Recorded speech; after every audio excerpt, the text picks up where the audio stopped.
Hi, my name is Sherwin Lai. I'm the Interp captain for the 2019 to 20 school year at Bellarmine in speech and debate. Today I have a video for you about the difference between popping and morphing, kind of how to use them, what things we want to keep in mind, and how to decide which one to use. These are two different techniques for switching between characters in an Interp, and though they're both used to transition between characters, the way you use it and their effect is actually quite different. Now, I'm going to do something a bit different from what I normally do. I'm actually going to direct you to pause this video first and go watch this other video on YouTube. It does a really good job of explaining pops and morphs. I'll include the link for you so it's available.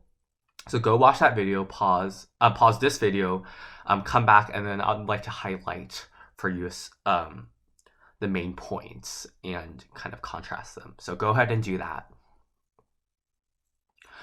All right, by this time, you should have watched the other video. Hopefully you found it entertaining and helpful. I certainly used it myself because I thought it does a better job than I'll probably do in explaining this. But here are a few things to keep in mind for a pop that you might have learned from the video. So when we pop, we need to clearly define the physicality and the position of the characters. In other words, there should be decent contrast between high profile, low profile, or neutral character. You probably remember their demonstration. Popping involves arms, shoulders, and your feet only, and with the neck up, so like your head. Do not involve your knees, torso, or back, or else it takes a lot of energy, looks really awkward, and it's just ineffective. A clean pop moves over the shortest distance possible. You don't want to create extra work for yourself and risk having your piece become unclean by creating a bunch of distance. Again, you want to minimize it so that these pops look efficient and well polished. No jump pops or step pops. These are the absolute worst when I see interpreters take a huge step to the right, to switch characters, or like jump into them. It just looks super messy.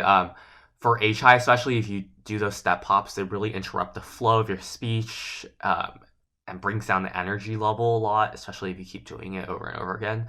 So those I would highly recommend that you avoid. A pop with your face. Change your facial expressions, right? Again, a lot of times the judges are going to be focused on your face and your facial expressions, so that even if other parts of your body are moving, but your facial expression stays the same for all the characters, they're not really going to notice those character changes, and the characters become very static and kind of boring. So the facial expressions are a big part of it. Don't be too tense, obviously. Relax and stay loose. Otherwise, it, again, becomes awkward.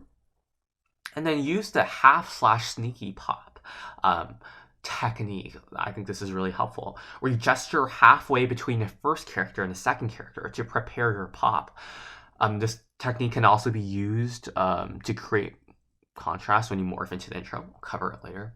But basically, let's say your first character is giving your second character something and they extend their arm, right? And then you pop, you can leave that arm out as they receive the item. So therefore, it looks clean, it looks real, and you're moving shorter distances. It's just a really important technique for you to use. Now let's talk about morphing and how it's different. So I like pops that morphs use a lot more space between the two morphing points. With pops, we want to minimize the space so it looks clean. But with morphs, we want to create that space so it looks more impressive, looks like there's actually a bigger change. It is much more slow, controlled, and fluid. A technique I'd recommend that you use an object as an anchoring point to also allows you to return to the scene. This is especially useful if you're using a morph for the purpose of creating a flashback, right? Maybe you pick up an object, it reminds you of something, but you keep the shape of the object in your hand as you morph, and then recontextualize that object in the second scene, right? And then you come back to it with the object. Or it could be between two different characters. Again, facial expressions are super key with this. And I'd say even more so for morphs between two characters, because with this extra time and extra space you're putting in, we really want to see those clear, subtle, fluid reactions between the two characters, right? If one character says something that's shocking or hurtful and we morph into the other character, we want to see that reaction before they say something. Morph pops or mops, you can call them porfs, I guess. I don't know. You're used to transition between two characters in a more dramatic piece, more monologue-y piece, right? You're also popping, but it's much more slow, controlled manner. It's just kind of like halfway between pops and morphs. Obviously, use your discretion. What I don't want is you trying to do a pop and then not fully committing to it, and then it just looks like sloppy. A morph pop also needs to be clean, but it's still considered a pop, but it's just more slow and controlled. So, how do I decide which one to use, popping or morphing? For H hires or I guess OPP with a lot of characters or more fluid dynamic ones, and even for duo, I would recommend popping because it's more efficient to switch between characters. It keeps the energy alive because sometimes morphing can drag it down.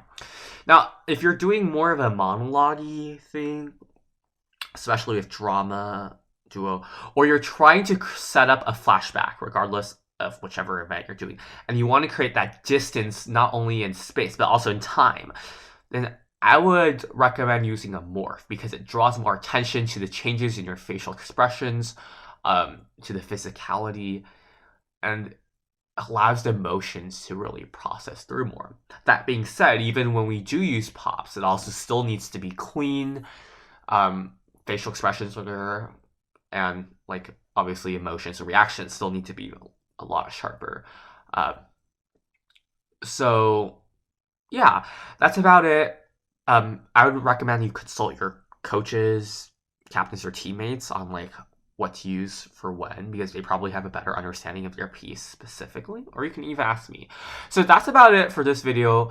Thank you for watching. If you have any questions, let me know, let your captains know, let your coach know. And yeah, that's about it. Thank you.